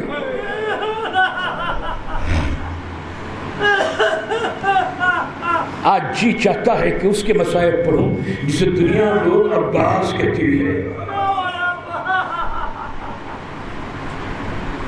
کربلا میں جب قاسم کی لاش پامال ہو گئی اور محمد کے سلطن سے جدا ہو گئے، دو قربانیاں، 2 جوان حسین کے ساتھ رہ گئے، ایک کا نام عباس اور ایک کا نام علی اکبر۔ عباس جسے علی نے نماز شب میں دعائیں مانگ مانگ کے مانگا تھا، اکبر جسے حسین نے نمازیں پڑھ پڑھ کے ہاتھ اٹھا کے مانگا تھا۔ اکبر آگے بڑھتے ہیں تو عباس پیچھے ہٹ جاتے ہیں، عباس پیچھے ہٹتے ہیں تو علی اکبر آگے بڑھ جاتے ہیں۔ عددار تاریخ میں عجیب جملہ لکھا ہوا ہے کہ اتنے میں 62 چھوٹے چھوٹے بچوں کے ساتھ جناب سکینہ اللہ تش کی آواز دیتی ہوئی آئی۔ میں نے تو اگر چاہو تو مصائب یہیں ختم ہو گئے۔ میں نے کیا پڑھا؟ عددار ریاض المصائب کی روایت کے مطابق کتنے بچے تھے؟ روز عاشور 62 بچے جو سکینہ کے ساتھ اللہ تش کی آواز دے رہے تھے۔ عزادارو ہم سے پوچھتے ہو کہ ہم آدھی راتوں میں بیٹھ کے 14 صدی گزرنے کے بعد کس لیے روتے ہیں؟ کتنے بچے تھے؟ 62 بچے تھے۔ سر پہ قرآن رکھ کے پوچھو کہ جب یہ 10 محرم کو لٹنے کے بعد، جب یہ 40 دن کے بعد جب یہ شام کے دربار میں پہنچے ہیں تو صرف 2 بچے باقی رہ گئے، یہ 60 بچے کہاں چلے گئے؟ کہ جب ظالم ناقے کو دوڑاتے تھے تو دکھیاری بیوہ ماں کے ہاتھ سے چھوٹا بچہ گر جاتا تھا، ماں کو اتنی اجازت نہیں تھی کہ اپنے بچے کو اٹھا لے۔ جزاک اللہ عزادارو، جزاک اللہ، جزاک اللہ عزادارو۔ 62 بچوں کے ساتھ اللہ تش کی آواز دے رہی تھی جناب سکینہ۔ عزادارو اتنے میں امام حسین نے کہا جاؤ عباس ان بچوں کے لیے پانی لے آؤ۔ عزادارو جناب عباس پہنچے ہیں آگے، بس بڑی تیزی سے عزادارو جو میں مصائب پڑھنا چاہتا ہوں۔ جناب عباس مقتل میں پہنچے، مقتل میں ادھر پہنچے ہیں، ادھر امام حسین نے 18 برس کے علی اکبر کا ہاتھ پکڑا، پکڑنے کے بعد وہاں پہنچے جہاں ٹیلہ زینبیہ تھا۔ ٹیلہ زینبیہ پہنچنے کے بعد کہا اے اکبر مجھے بتاتا رہے میرا عباس کہاں گیا ہے۔ عزادارو ایک مرتبہ جناب علی اکبر نے کہا بابا میرے چچا عباس نے فرار پہ قبضہ کر لیا۔ کہا کیا دیکھ رہے ہو؟ کہ فرار پہ قبضہ کرنے کے بعد چلو میں پانی بھر لیا۔ کہا کیا دیکھ رہے ہو؟ کہ چلو کے پانی کو فرار کے چہرے پہ مار دیا۔ کیا دیکھ رہے ہو؟ کہ سکینہ کے مشکیزے میں پانی بھر دیا۔ کیا دیکھ رہے ہو؟ کہ سکینہ کے مشکیزے کے چشمے کو باندھ دیا۔ اب کیا دیکھ رہے ہو؟ کہ اپنے کاندھے پر جناب سکینہ کے مشکیزے کو ڈال دیا۔ اے اکبر اب کیا دیکھ رہے ہو؟ کہ میرا چچا گھوڑے پہ سوار ہو گیا۔ کہ کیا دیکھ رہے ہو؟ کہ نیزے سے جس طرح سے پانی کی کائی کو دور کرتے ہیں لشکر کوفہ اور شام کو ہٹاتا ہوا میرا غازی چچا آگے بڑھ رہا ہے۔ عزادارو اب کیا دیکھ رہے ہو؟ کہ میرا چچا نرغہ آدھا میں گر گیا ہے۔ جزاک اللہ، جزاک اللہ، جزاک اللہ۔ جزاک اللہ جزاک اللہ جزاک اللہ جزاک اللہ. میں کتاب کا حوالہ دے رہا ہوں بھائی، کیونکہ مصائب ایسے ہیں کہ جو میں نے اپنی آنکھ سے کتاب میں پڑھے ہیں تب آپ تک پہنچا رہا ہوں. عزیزانو، کتاب کا نام ہی ہے کربلا. 11 علماء کرام نے ایران کے اس کتاب کو لکھا ہے کربلا کو. کربلا میں مصائب لکھے ہیں جناب عباس کے. ممبر کی عظمت کی قسم کھا کے کہہ رہا ہوں، میں تقریباً 7-8 سال پہلے اسپین میں بارسلونا جو شہر ہے اس میں مجالس پڑھنے گیا تھا. ایک بھائی نے مجھے، آپ کی عمر کے ہوں گے، یہ کتاب دی اور کہا جناب عباس کے مصائب ضرور پڑھنا اس میں سے. مولا گواہ ہیں جن کے مصائب پڑھ رہا ہوں. جب میں نے یہ مصائب پڑھے، خدا کی قسم، اپنے بچوں کی قسم کہہ رہا ہوں، مجھے ساری رات نیند نہیں آئی. کروٹیں بدلتا رہا، لیٹتا تھا پھر اٹھ جاتا تھا، پھر لیٹتا تھا پھر اٹھ جاتا تھا، بالکونی میں جاتا تھا، سر پیٹتا تھا. کوئی مجھے دیکھتا تو کہتا کوئی دیوانہ ہے، مگر معلوم ہے کون سے مصائب تھے جس نے مجھے سونے نہیں دیا. اور آج جب بھی میں غور سے دیکھتا ہوں میرے ہاتھ کا رونگٹا کھڑا ہو جاتا ہے اس روایت کو. آج سے تقریباً 200 برس پہلے کربلا میں حضرت عباس کے روزے میں سید حسن قزوینی اور محمد علی ایک خطیب. سید حسن قزوینی عالم تھے جو جناب عباس کے روزے میں نماز پڑھاتے تھے. ہر شب جمعہ مجلس ہوتی تھی. سید محمد علی جو خطیب تھے، جیسے ہم مجلسیں پڑھتے ہیں ایسے روزہ خوانی کہتے ہیں، اس میں روزہ خوانی کرتے تھے. انہوں نے ایک جناب عباس کی ایک روایت پڑھی اور وہ روایت سن کر سامعین اتنا روئے کہ انہوں نے منہ پہ تھپڑ اور چہرے پہ تماچے پہ مار کر کھڑے ہو کر دیوار سے ٹکرے مارنے لگے. تو عالم دین نے اس خطیب سے کہا اتنے دردناک مصائب نہ پڑھا کر.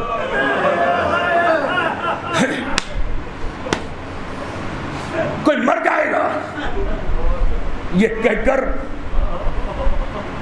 یہ عالم دین اپنے گھر چلے گئے. سید حسن قزوینی، اور جب آدھی رات گزری نماز شب پڑھنے سے پہلے، جب ان کی آنکھ کھلی، جب آنکھ لگی تو انہوں نے خواب میں دیکھا کہ ایک شخص ہے جس کے چہرے پہ سیاہ نقاب ہے، نور چھن چھن کے باہر نکل رہا ہے. اب جب غور سے دیکھا تو جو خواب میں آنے والے کے جسم پہ بازو نہیں ہے. جزاک اللہ. جب رو تو میرے لیے بھی دعا مانگ لینا. میرے لیے بھی میں التماس مگر رہا ہوں، مزاداروں میں بھی پریشان ہوں آج کل. جب دیکھا خواب میں آنے والے کو کہ جسم پہ لباس نہیں ہے، سید حسن قزوینی آیت اللہ سمجھ گئے کہ خواب میں کون آیا ہے. عزیزانو، اس سے پہلے کہ سید حسن قزوینی کوئی سوال کرتے، خواب میں آنے والے نے کہا اے سید حسن تو ہمارا عالم ہے، ہمارے خطیب سے کہہ رہا تھا نا کہ اتنے سخت مصائب مت پڑھا کرو. تمہیں کیا پتا کہ میرے اوپر کیا بیت گئی، مولا کیا بیت گئی. کہ جب میں بتاؤں کہ میرے اوپر کیا بیتی، جب میں مشکیزہ بھر کے روز عاشور پانی لے کر سکینہ تک آ رہا تھا اور میں سیدھا جا رہا تھا تو چاہتا تھا کہ چاہے میں زندہ پہنچوں یا نہ پہنچوں مگر سکینہ تک یہ پانی پہنچا دوں. عزیزانو، مگر کیا کروں، میں آگے بڑھتا چلا جا رہا تھا. کسی ظالم نے میرے دائیں ہاتھ پہ وار کیا، میں نے علم کو نہیں گرنے دیا. علم کو لے کر میں نے بائیں ہاتھ سے کام کیا، گرتے ہوئے مشکیزے کو اپنے دانت میں دبا لیا، اپنے گھوڑے اشر کو اشارہ کرتا تھا آگے بڑھتا چل، سکینہ تک پہنچا دے. کسی ظالم نے آگے بڑھ کر میرے بائیں ہاتھ پہ وار کیا، میرے ہاتھ کے ساتھ ساتھ میرا علم بھی نیچے گر گیا۔ میں دانت میں دبا کر اپنے مشکیزے کو آگے بڑھا رہا تھا، اتنے میں کسی ظالم نے ایک ایسا تیر مارا کہ جناب سکینہ کے مشکیزے میں وہ تیر ٹکرایا۔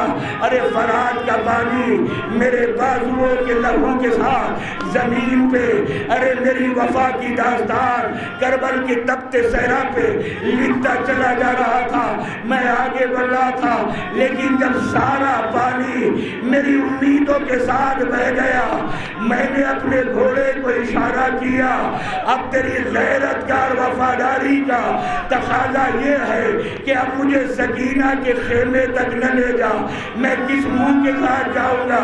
جب میں آ رہا تھا نا تو چھوٹے چھوٹے بچوں کو تسلی دے رہی تھی، اب ہم پیاسے نہیں رہیں گے، میرا چچا بھی پانی لے کر آ جائے گا، ذرا سا انتظار کر لو، تھوڑا سا اور صبر کر لو۔ اے اشہر، میرے گھوڑے اب مجھے تو واپس لے جا۔ گھوڑے نے میرے اشارے کو سمجھا، بجائے خیمے کے پھر فرات کی طرف مڑ کر لیا۔ جیسے ہی فرات کی طرف رکا، میرے سامنے کوفی دیوار بن کے کھڑے ہو گئے۔ میرے جسم پہ بازو نہیں تھے، کوئی تیر پھینک رہا تھا، کوئی تبر پھینک رہا تھا، کوئی پتھر پھینک رہا تھا، کوئی ہاتھ میں جلتی ہوئی بالو اٹھاتا تھا، میرے زخم پہ پھینک دیتا تھا۔ اتنے میں کسی ظالم نے ایک ایسا تیر مارا کہ میری دائیں ہاتھ سے ٹکرایا، میری دائیں آنکھ میں لگا۔ نہ پوچھ کے میرے اوپر کیا بیت گئی عزادارو۔ سن لینا سن لینا سن لینا عزادارو، بس 2 لمحے میں ایک چھوٹا سا واقعہ، اور اس کے بعد آپ بھی روئیں گے، اب میں بھی ماتم کروں گا۔ میں جب 8ویں کلاس میں پڑھتا تھا، مجھے آج تک وہ درد یاد ہے۔ میں سائیکل سے جا رہا تھا، چھوٹا سا بچہ، ایک چھوٹا سا تنکا میری آنکھ میں گر گیا۔ مجھ سے مت پوچھو کہ مجھے کیا تکلیف ہوئی تھی۔ میں اپنی سواری سے بھی گر گیا، میرے ہاتھ پیر ٹوٹ گئے عزادارو، اور وہ درد مجھ سے مت پوچھو کہ کتنی تکلیف تھی۔ اس دن سے میں نے عباس کی آنکھ کے تیر کے درد کا احساس کیا۔ جب ہم سے ایک تو چھوٹے سے تنکے کا درد برداشت نہیں ہو سکتا، تو ہائے میرے عباس غازی کے جس کے بازو کٹے ہوئے تھے، اس کی آنکھ کے تیر میں کتنا درد ہوگا۔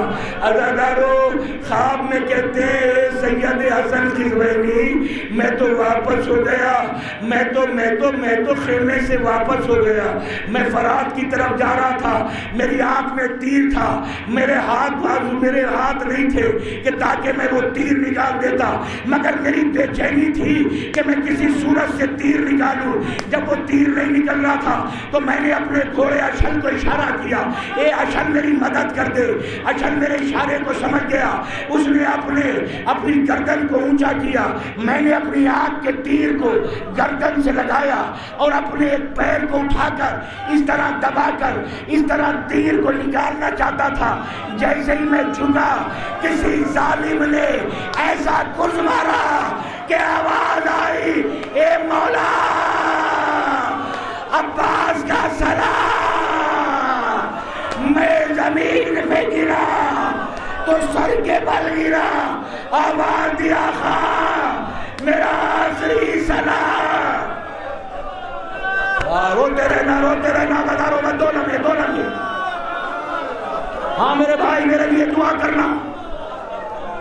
2 لمحے بانی مجلس کے، جس کے سارے ثواب کی مجلس ہوئی ہے، اللہ اسے کروٹ جنت عطا فرمائے۔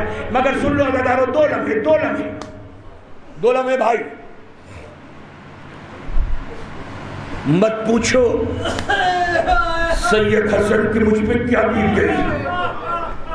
ادھر میں زمین سے، گھوڑے کی زین سے زمین پہ گرا، ادھر حسین ٹیلہ زینبیہ پہ گرے، ادھر گردر خیمہ پہ فضہ گری، ادھر مصلے پر زینب کی چادر گری، ادھر سکینہ کے ہاتھ سے کوزہ گرا، ادھر چھوٹے چھوٹے بچوں نے اپنے کوزے سر پہ مارنا شروع کیے.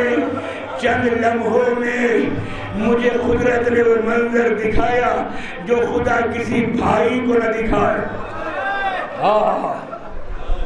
میں شاعر بھی بیٹھے ہیں, سننے والے بھی بیٹھے ہیں. میں نے یہ جملہ بھی میں نے مانچسٹر میں پڑھا تھا. 12-14 سال ہو گئے ہوں گے, مگر وہ گریہ مجھے مولا گواہ ہیں آج تک یاد ہے. مصائب کا جملہ ہے, نفسیاتی جملہ ہے. غدارو ان شعراء سے پوچھو بھائی کے لیے کیا لکھتے ہو, کہ بھائی تو قوت بازو ہوتا ہے. سن لیا, سمجھ گئے, بھائی تو قوت بازو ہوتا ہے نا. اور پھر مصائب پڑھنے کی کیا ضرورت رہ گئی جب میں پڑھ دیا. بھائی قوت بازو ہوتا ہے, بھائی وہ بھی عباس جیسا. اب جملہ پڑھ رہا ہوں جو میں نے پڑھا تھا 14 سال پہلے. حسین نے پہلی مرتبہ اپنے قوت بازو کو بغیر بازوؤں کے دیکھا. او بھائی میں نے تو پڑھ دیا مسایا, ماتم کرنا غدارو, میں نے تو پڑھ دیا وہ اپنے قوت بازو کو بغیر بازوؤں کے دیکھ کے کہا عباس جلدی نہ کرنا تیرا حسین آ گیا. عباس نے طلب کے کہا آقا معاف کرنا, زندگی میں پہلی مرتبہ آپ کی تعظیم کو کھڑا نہیں ہو سکا, کیونکہ کھڑے ہونے کے لیے ہاتھوں کا سہارا چاہیے. میرے بازو کٹ گئے, پیروں پہ اتنے گھوڑے دوڑائے ہیں کہ ہم سے اٹھا نہیں جا رہا. یہ سننے کے بعد حسین زمین پہ بیٹھے. ابو تراب کے لال نے اپنے زانوں کو عباس کے سر کے نیچے رکھا اور عباس کے ٹھنڈے ٹھنڈے چہرے پر حسین کے گرم گرم آنسو ٹپکنے شروع ہو گئے. کیا سن رہے ہو؟ ٹھنڈے ٹھنڈے چہرے پر گرم گرم حسین کے آنسو ٹپکنے شروع ہو گئے. آواز دی عباس کچھ کہنا تو نہیں چاہتے؟ کہا ہاں سکینہ سے کہنا کہ تیرے چچا نے فراق پہ قبضہ کرنے کے بعد بھی تیرے بغیر پانی نہیں پیا. گود میں اٹھا کے کہنا کہ تیرا چچا پیاسا گیا ہے. میری وصیت یہ ہے کہ جب میں پانی نہیں لے کے جا رہا تو میرا جنازہ بھی سکینہ تک مت لے جانا. ہاں عباس اور کچھ بھی کہنا چاہتے ہو؟ کہا آقا پہلی مرتبہ تعظیم نہیں کر سکا, کھڑا نہیں ہو سکا. میری ایک آنکھ میں تیر ہے, ایک ہاتھ میں خون جمع ہوا ہے. اگر آنکھ کا خون صاف ہو جائے تو ایک مرتبہ آپ کے چہرے کی زیارت کرنا چاہتا ہوں. اگرارو قبا کی جیب سے زہرا کے ہاتھ کا بنایا ہوا رومال نکالا. عباس کے آنکھ سے آنسو صاف کر کے, لہو صاف کر کے کہا مسکرا کے. عباس نے حسین کے چہرے کی طرف دیکھا. آقا آپ کا شکریہ. یہ سن کر آنکھوں کا سیلاب حسین کا عباس کے چہرے پر ٹپ ٹپ کر کے ٹپکنے لگا. آواز دی دیارے غیر میں چھوڑ کے جا رہا ہے. عباس ساری وصیتیں منوا کے جا رہے ہو, ہم سے نہیں پوچھو گے جاتے جاتے کہ ہماری بھی کوئی تمنا ہے, ہماری بھی کوئی خواہش ہے, ہمارے دل میں بھی کوئی آرزو ہے. کہ مولا غلام سے ایسی کون سی تمنا ہے جو پوری نہیں ہو سکی؟ کہ زندگی میں ہمیشہ اپنے کو غلام کہا, مجھے آقا کہا. یہ کان ترس گئے کہ ایک بار تو جاتے جاتے مجھے بھائی کہتے. عباس نے آواز دی اے بھیا حسین میرے قدموں کو سمیٹ دو. آپ کی ماں فاطمہ زہرا بالوں کو بکھیر کر آواز دے رہی ہے عباس تنہا نہیں ہے, تجھے لینے کے لیے نجف سے علی, مدینے سے رسول, جنت البقیع سے میں.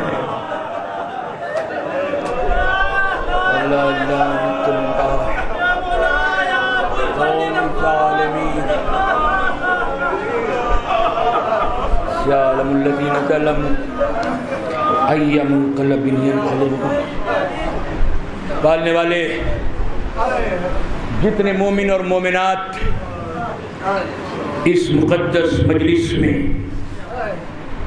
اپنی جو دعائیں مانگ رہے ہیں انہیں باب استجابت تک پہنچا دے۔ جو علیل ہیں بصدقہ بیمار کربلا انہیں صحت کاملہ عطا فرما۔ جو مخروج ہیں بی بی خدیجہ الکبریٰ کی دولت کا واسطہ جو اسلام پہ صرف ہو گئی، ان کے قرض کو غیب سے ادا فرما دے۔ جہاں کہیں حضرت عالم حسینی ہیں انہیں کوئی غم نہ دے سوائے غم حسین کے۔ مولا ہمیں دولت، وزارت، سفارت، حکومت کچھ نہیں چاہیے۔ دنیا میں بھیجا ہے تو دلوں میں ان کی محبت دی ہے۔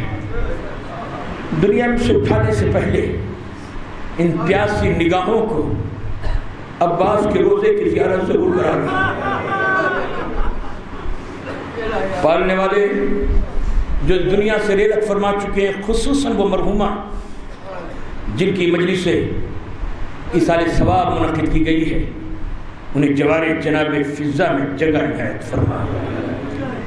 ذاکرین مجلس، حاضرین مجلس، بانیان مجلس، ہمارے شعیب بھائی، ہمارے حیدر بھائی اپنے گھر کو، اپنے بچوں کو، اپنی آرام گاہوں کو چھوڑ کر عزاداری کرنے ہر سال یہاں آتے ہیں، ان کی بھی تمام نیک خواہشات کو باب استجابت تک پہنچا دے۔ پالنے والے، یہ میں خاص کر کے دعا کرتا ہوں ہر مجلس میں، ہر جگہ پر، اپنے لیے بھی اور اس فرش ازا پہ بیٹھنے والے در حسین کے بھکاریوں کے لیے بھی، زندگی کے آخری سانس تک اپنا محتاج بنانا، کسی محتاج کا محتاج بنانا۔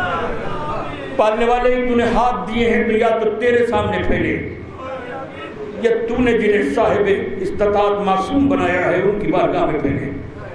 ہمارے آخری امام کے ظہور میں تاجیل فرما دے، ہمیں ان کے غلاموں میں شمار فرما دے۔ ربنا تقبل منا انکا انت السمیع العلیم۔ ایک بار سورہ حمد اور 3 مرتبہ سورہ توحید پڑھ کر محترمہ ملیکہ بانو مرحومہ کی روح پرفتوح کو ایصال ثواب فرما۔